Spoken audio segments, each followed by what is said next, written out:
নমস্কার বন্ধুরা বন্ধুরা এটা হচ্ছে সূর্যা কোম্পানির ইন্ডাকশান ওভেন। এবার দেখা যাক যে এর মধ্যে প্রবলেমটা কি হয়েছে, যেটা আমি আপনাদের দেখাচ্ছি। এটা তো খুলেই রেখে দিয়েছি, সার্কিট ওকে আছে, কোনো প্রবলেম নেই।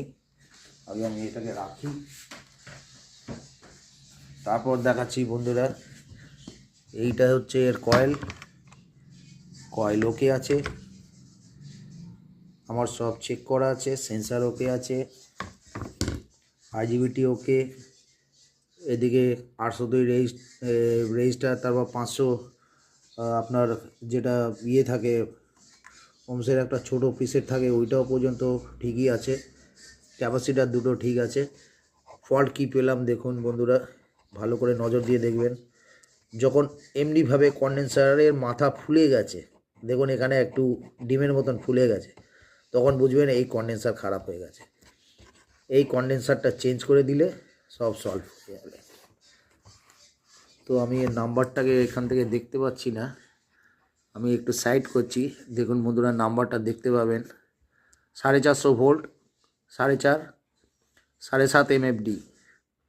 তো 4.5 ভোল্ট, এই 450 ভোল্ট হলো, আর 4.7 MFD মাইক্রোফ্যারাড। তো এই একটা কন্ডেন্সার আপনার লাগবে। এটা একটু সাইড করে দেখায় কেমন ফুলেছে, দেখুন মাথাটা।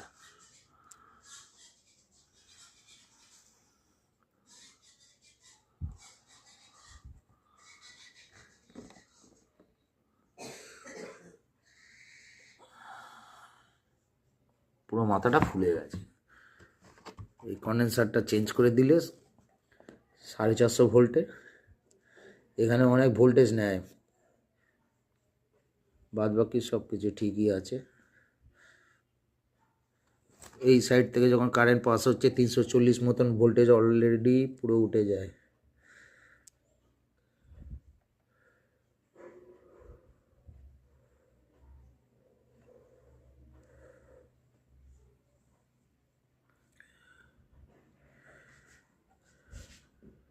ব্ল্যাক ইয়েলো কালার করতে ঠিক আছে।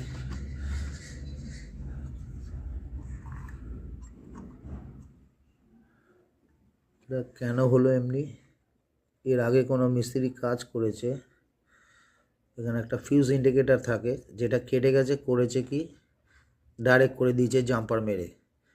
তো জাম্পার মেরে দিলে হয় কি, পুরোপুরি সার্কিটের উপরে লোডটা চলে আসে।